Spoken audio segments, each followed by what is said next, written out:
दोस्तों हम पहुंच गए हैं महालव कॉरिडोर। हाँ हाँ बाहर निकल।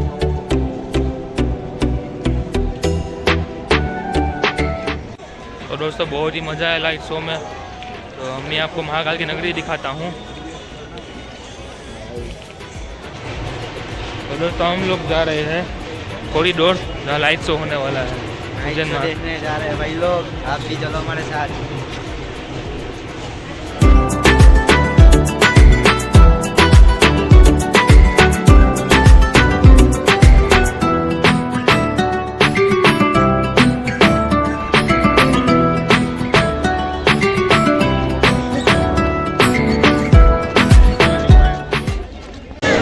के महाकाल के इन नामों को स्वयं भगवान श्री कृष्ण ने रच कर पिरोया था।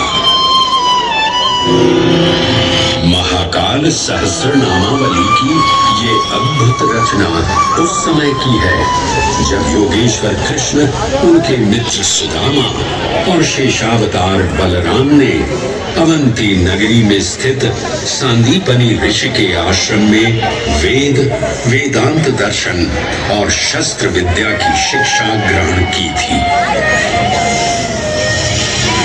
कहते हैं कि भगवान श्री कृष्ण को अवंती ने ऐसा मंत्र मुग्ध कर दिया कि यहाँ 64 दिनों तक रुककर उन्होंने उज्जैन का संबंध महाभारत से भी जुड़ा हुआ है। इस महान महाकाव्य के वन पर्व में उल्लेख किया गया है कि महाकालेश्वर मंदिर में स्थित कोटि तीर्थ जल का स्पर्श मात्र करने से अश्वमेध यज्ञ के समान फल प्राप्त होता था। और फिर परिवर्तन की इस अनवरत धारा ने एक नई कहानी लिखी। उज्जैन में उदय हुआ मौर्य वंश का। सम्राट बिंदुसार ने अपने पुत्र अशोक को उज्जैन का राज्यपाल बनाया और समय के साथ अशोक के शासनकाल में धर्म का विस्तार हुआ।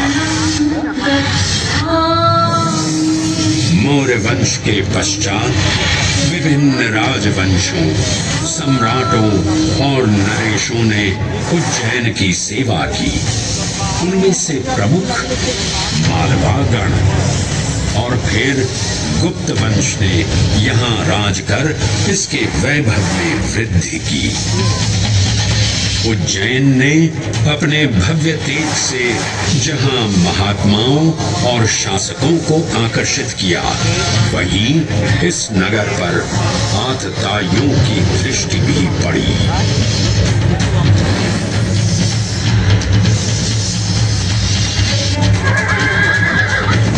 शक मध्य एशिया की खानाबदोश जनजाति थी जिन्होंने उत्तर पश्चिमी और मध्य भारत के कुछ हिस्सों पर आक्रमण कर अपना शासन स्थापित किया। ईसा पूर्व प्रथम शताब्दी में जब भारत शकों के अत्याचार से त्रस्त था, तब उन शकों ने उज्जैन पर भी कब्जा कर लिया। और फिर उज्जैन में उदय हुआ एक तेजस्वी योद्धा, महाराज विक्रमादित्य का। एक तरफ शकों का बल तो दूसरी तरफ विक्रमादित्य का अद्वितीय पराक्रम। विक्रमादित्य की तलवार महादेव के तीसरे नेत्र सी चमकी। प्रचंड युद्ध हुआ। महाकाल की कृपा से शूरवीरों ने शकों को परास्त किया और उज्जैन में गणतांत्रिक शासन स्थापित किया।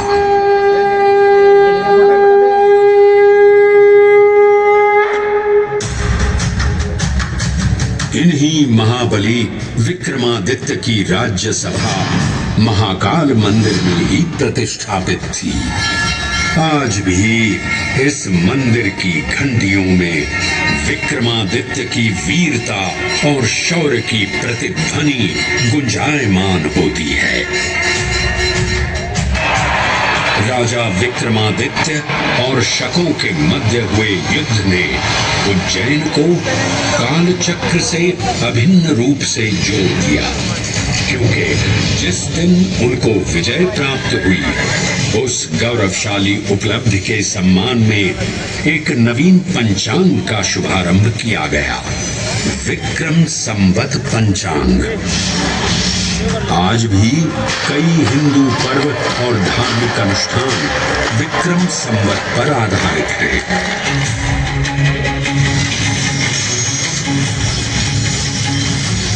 पृथ्वी की भौगोलिक कर्क रेखा इस पावन उज्जैन भूमि से होकर गुजरती है। लगभग 300 वर्ष पूर्व उज्जैन विश्व समय का प्रमुख संदर्भ बिंदु था। यही कारण है कि उज्जैन की वेदशाला में वराहमिहिर, आदित्य दास, ब्रह्मगुप्त, आर्यभट्ट और भास्कराचार्य जैसे महान विद्वान अनुसंधान और अध्ययन में तल्लीन रहते थे। खगोल शास्त्र का केंद्र, महाकालेश्वर का आवास, जगत गुरु कृष्ण की नगरी, विक्रमादित्य का राज। जयति जय उज्जैनी, वैभवशालिनी नगरी उज्जैन।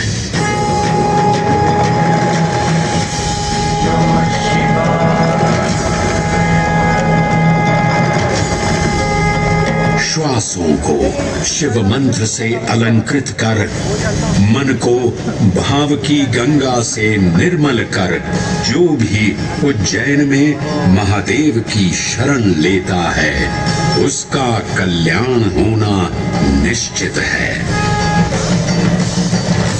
आज सुनी सबने गाथा महाकाल की, दर्शन जिनके दुर्लभ हैं, नमन करे जिन्हें काल भी, चरण में जिनके है बसा।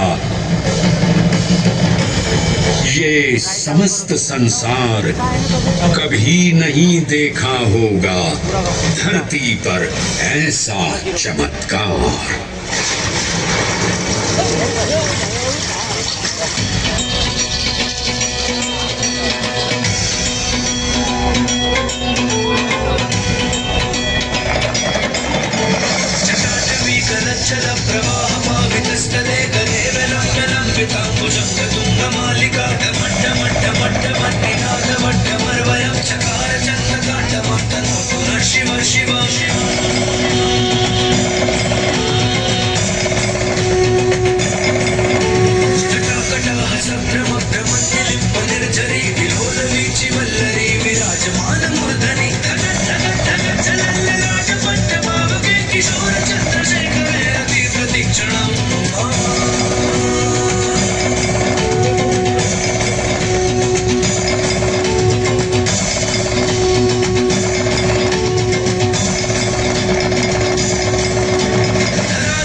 सुनेंगे आप कथा स्वयं काल के अधिपति महाकाल की।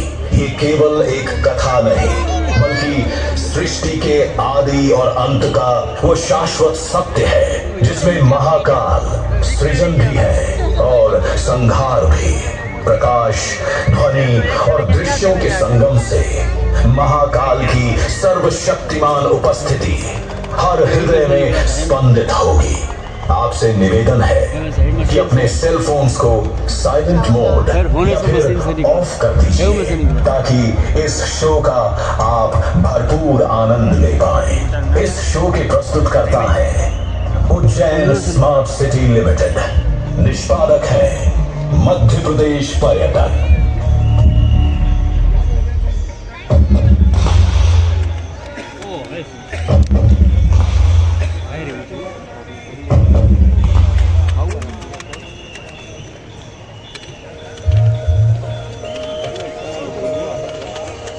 शूटिंग करे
महेश।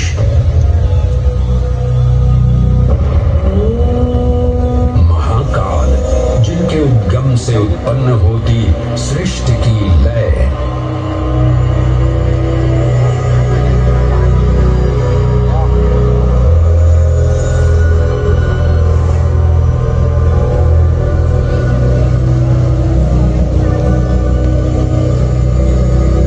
जिनकी मौनता में सन्निहित है समस्त ब्रह्मांड की माया, इन महान देव को नमन करने से पूर्व आइए वंदन करें उस रूप को जो स्वयं शिव से पहले पूजित होते हैं, श्री गोपू बालेश्वर। जब एक 5 वर्षीय बालक ने राजा चंद्रसेन को अपनी अमूल्य मणि की रक्षा हेतु महाकाल की उपासना में लीन देखा तो वो भी भक्ति में तल्लीन हो गया। माँ के बार बार बुलाने के बावजूद वो अपनी पूजा में एकाग्र रहा। उसकी श्रद्धा से प्रसन्न होकर भगवान शिव स्वयं उसके घर लिंग के रूप में प्रकट हुए। इस बालक की भक्ति से प्रभावित होकर चंद्रसेन सहित अन्य राजा भी वहां पहुंचे, जहां स्वयं भगवान हनुमान ने भी दर्शन देकर उद्घोष किया कि इसी वंश में नंद जन्म लेंगे, जिनके पुत्र होंगे विष्णु भगवान के अवतार श्री कृष्ण। ये परंपरा न केवल बाल भक्ति की प्रतीक है, बल्कि गुरु शिष्य परंपरा, तांत्रिक साधनाओं और ब्रह्म पूजन की विधि से भी जुड़ी है। मंदिर परिसर में स्थित एक छोटा मंदिर श्री गोपू बालेश्वर महादेव मंदिर आज भी इस घटना की स्मृति को संजोए हुए है। महाकाल जो हर परमाणु और कोशिका में है, हर पल हर क्षण में। महाकाल जो है इस महानगर उज्जैन और नदी शिप्रा के कण कण में। आइए सुने उसी पावन नदी शिप्रा से महादेव की गाथा।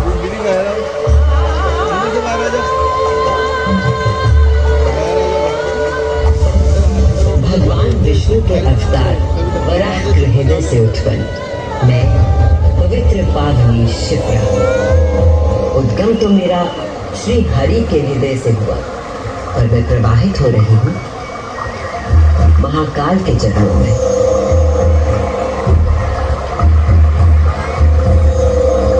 पुराणों में मुझे कई नाम प्रदान किए गए हैं, जबरधन, पापधन, अमृत संभवा और शिवरा। वर्तमान कथा का प्रवाह आरंभ करने से पूर्व यह आवश्यक है कि मैं आप सभी को अपने उद्गम की उस दिव्य गाथा से अवगत कराऊं, जिसे जानकर आप अचंभित हो जाओगे। मेरा उद्गम ऋषि अत्रि से जुड़ा है,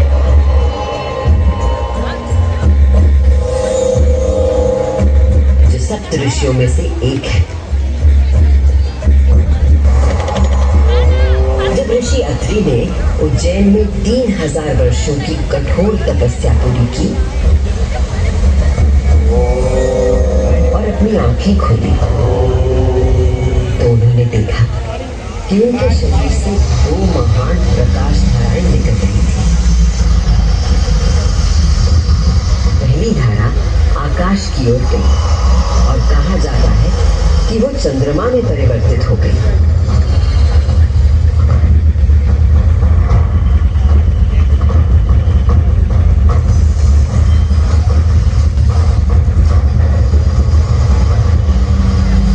दूसरी प्रकाश धारा पृथ्वी की ओर गई और उसने मेरा रूप धारण कर लिया, और उस प्राचीन काल से बहती आ रही हूं मैं इतिहास, आध्यात्मिकता, दिव्यता की कहानियां अपने साथ लेकर।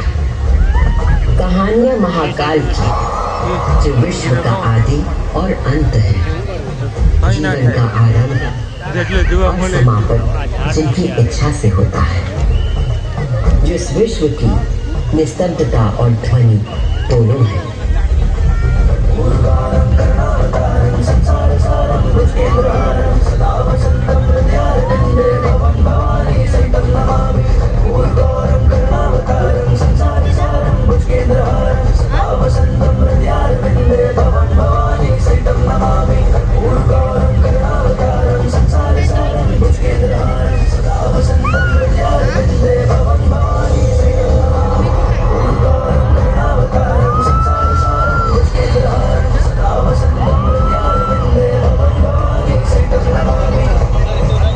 महाकाल की महागाथाएं इतनी विस्तृत है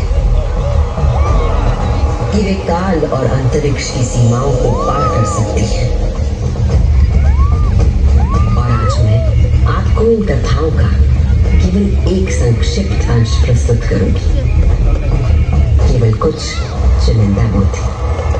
समस्त सृष्टि महाकाल की अद्वितीय चेतना का संचार, परंतु जिसके हृदय में स्वयं महाकाल की दिव्य चेतना प्रवाहित होती है, वही है मेरे तट पर स्थित उज्जैन। स्कंद पुराण में अवंती खंड के अनुसार अवंतिका यानी उज्जैन सप्त सागर के अस्तित्व के बारे में बताया गया है, जिनमें से एक है रुद्र सागर।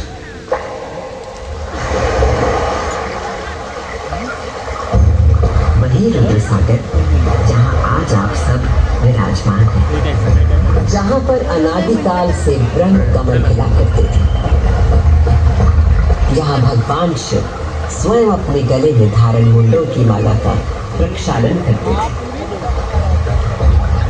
पौराणिक प्रमाणों में मिलता है कि यदि कोई व्यक्ति अनजाने में भी इस जल का स्पर्श करता है, तो 7 कुल का उद्धार हो जाता है। संत जन को मोक्ष और जीव को अकाल मृत्यु से त्राण देने हेतु अवंतिकापुरी में अवतरित देवाधिदेव महाकालेश्वर को मैं कृतज्ञ वंदना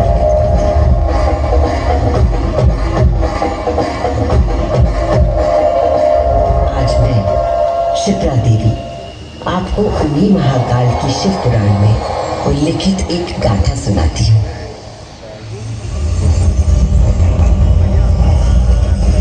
ब्रह्मांड के इतिहास में हमारी आकाश गंगा में भगवान ब्रह्मा ब्रह्मा और भगवान विष्णु के बीच श्रेष्ठता को लेकर प्रचंड विवाद हुआ।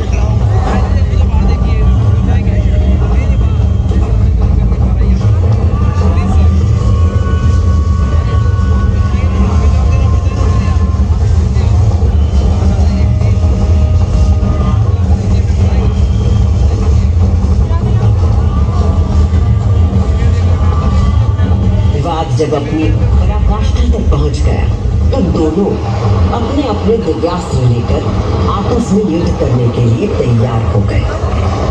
स्वर्ग में हाहाकार मच गया।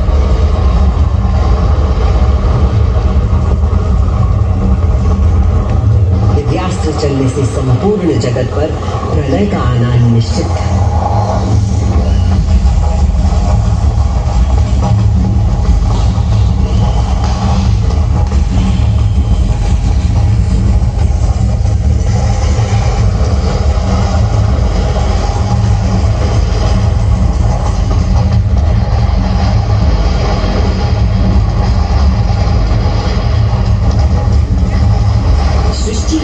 प्रकोप से बचाने के लिए और इन दोनों के विवाद को रोकने के लिए भगवान शिव को माया रचनी पड़ी और अकस्मात अग्नि की ज्वालाओं से लिपटा हुआ एक महान अग्नि स्तंभ आकर स्थापित हो गया, जिससे दोनों देवताओं के दिव्यास्त्र स्वयं ही शांत हो गए।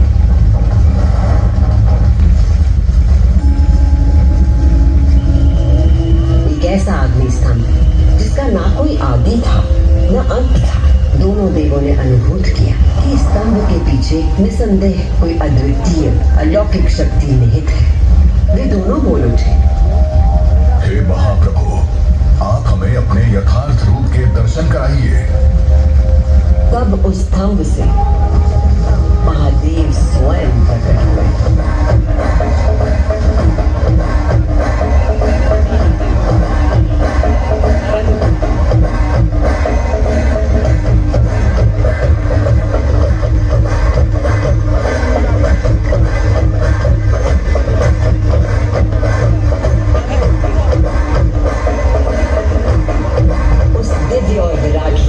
पंचमुख थे और प्रत्येक मुख में 3 नेत्र प्रकाशित हो रहे थे। उनके भाल पर चंद्रमा का मुकुट था और मस्तक पर जटा। उनका कंठ नीला था और उनकी 10 भुजाएं थी। उनके अंग समस्त आभूषणों से सजे थे। उनके मस्तक पर भस्म का त्रिपुंड था।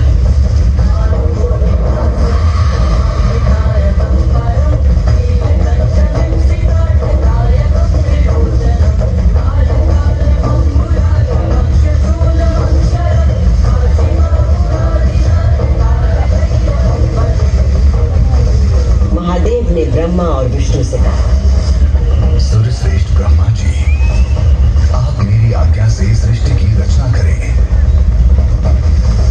और सूर्यश्रेष्ठ विष्णु जी, आप चर अचर जगत का पालन करें। मैं ही सृष्टि का पालन करने वाला और मैं ही सृष्टि का संहार करने वाला हूँ।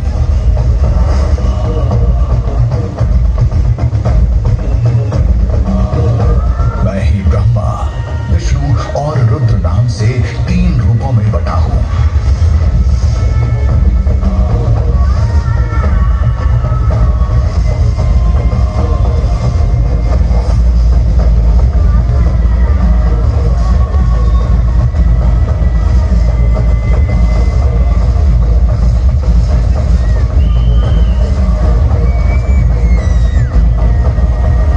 ये कहकर भगवान शिव स्वयं पृथ्वी पर लिंग के रूप में स्थापित हो गए। उस पल से इस लोक में लिंग पूजा का विधान प्रारंभ हुआ।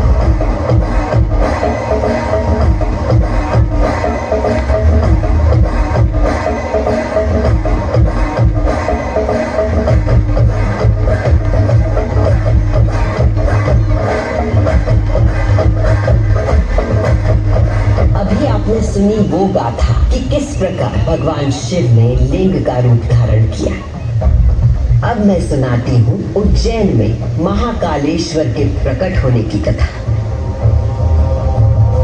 उज्जैन नगरी में नित्य वेदों का अध्ययन करने वाले एक ब्राह्मण देवता रहते थे। उनका नाम वेदप्रिय था। वेदप्रिय प्रतिदिन पार्थिव शिवलिंग बनाकर उसकी पूजा करते थे।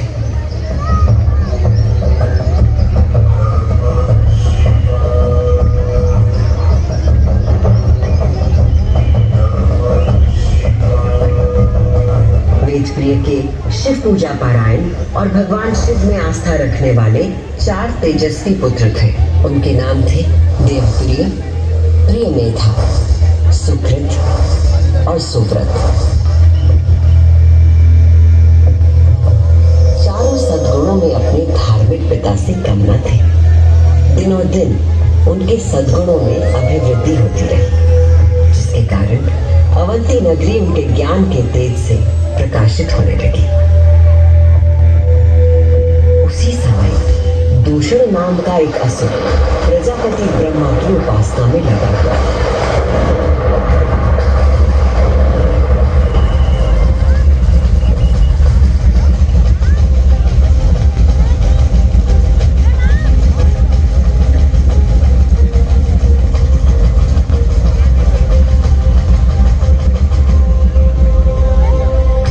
ब्रह्मा जी से अजय होने का वर पाकर दूषण वेद, धर्म और धर्मात्माओं पर आक्रमण करने लगा।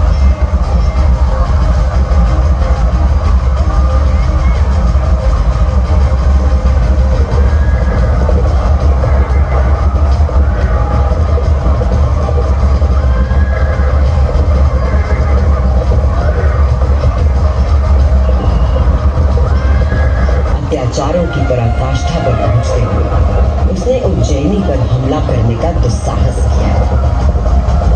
उज्जैनी में त्राही त्राही मच गई। मेरे दैत्य सेना नायकों, तुम चारों दिशाओं में जाओ और उज्जैनी में जहां कहीं धर्म पर चलने वाला, वेदों का अध्ययन करने वाला दिखाई दे, उसका नाश करो।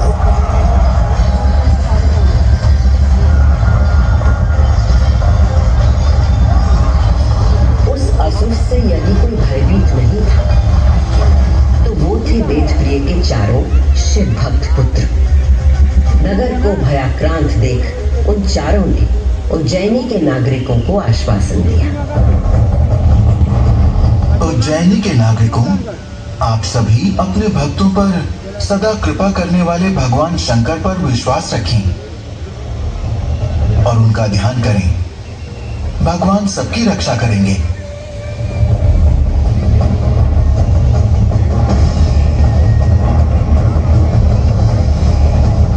मंत्रोच्चार का आवेग बढ़ गया। देवप्रिय और उनके पुत्रों के संग उज्जैन के सभी नागरिक भी जाप करने लगे।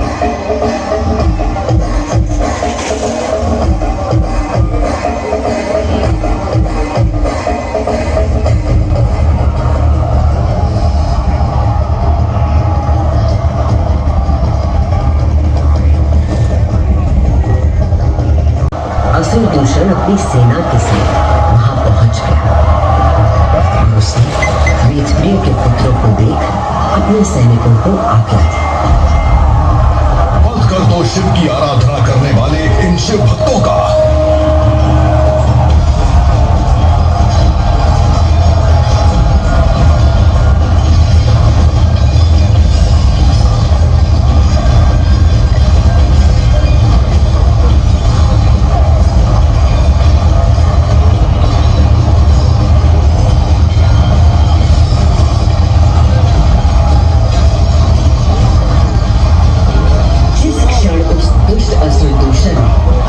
निर्दोष व्यक्तियों की हत्या का आदेश दिया। उसी क्षण पूजा किए जा रहे पार्थिव शिवलिंग के स्थान पर भयंकर विस्फोट के साथ एक गर्त हो गया और उस गर्त से घोर गर्जना प्रकट हुए महाकाल।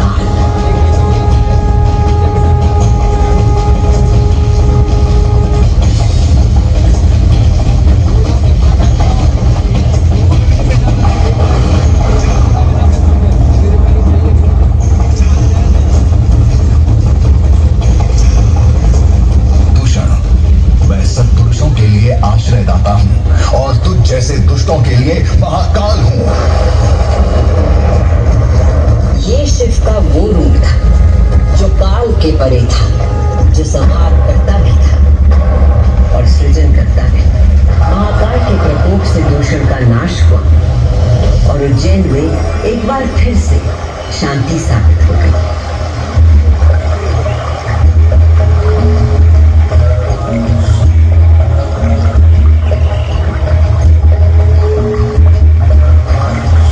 उज्जैनी के लोगों की आस्था से प्रसन्न हो भगवान महाकाल ने उन्हें वरदान मांगने को कहा। उज्जैन के निवासियों ने भगवान महाकाल को उनके भक्तों की रक्षा करने के लिए उसी स्थान पर सदा के लिए विराजमान होने को कहा। तब देवादिदेव उज्जैन में ही विराजमान हो गए और वहां चारों ओर की एक एक कोस भूमि ज्योतिर्लिंग रूपी भगवान शिव का स्थल बन गई। इस अद्भुत घटना की साक्षी बने समस्त देवता, गंधर्व और ऋषि मुनि। उज्जैन का वातावरण दिव्य ध्वनियों और मंत्रों से गूंज उठा।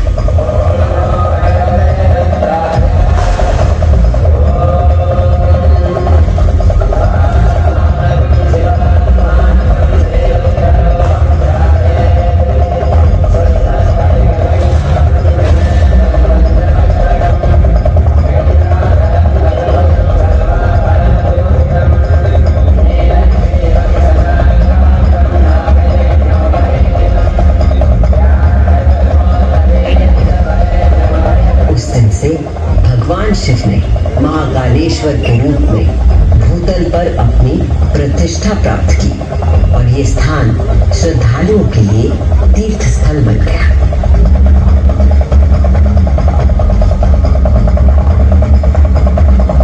शिव पुराण में 12 ज्योतिर्लिंगों में से एक महाकालेश्वर ज्योतिर्लिंग।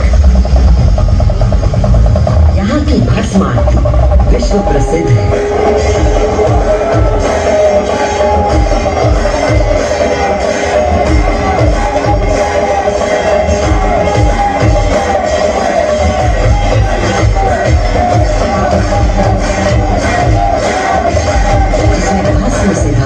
श्रृंगार किया जाता है क्योंकि महाकाल की तरह भस्म अविनाशी और अपरिवर्तनीय होता है।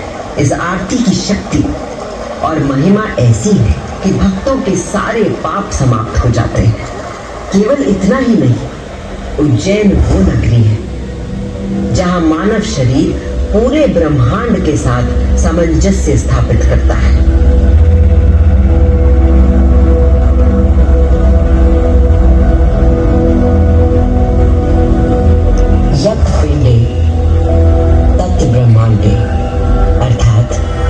जो कुछ मानव शरीर में है वही ब्रह्मांड में भी विद्यमान है।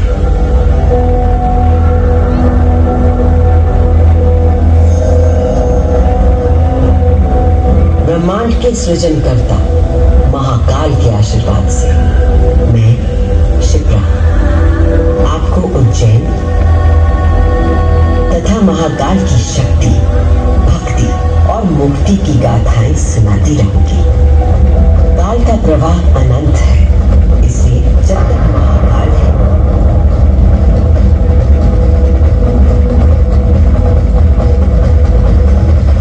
मैं यूं ही उज्जैन की स्मृतियों को अपने अंक में समेटे बहती रहूंगी।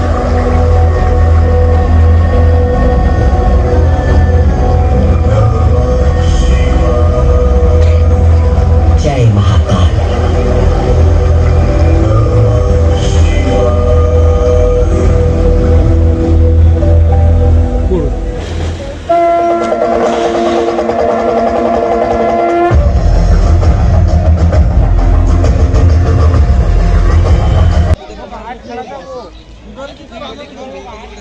हेलो।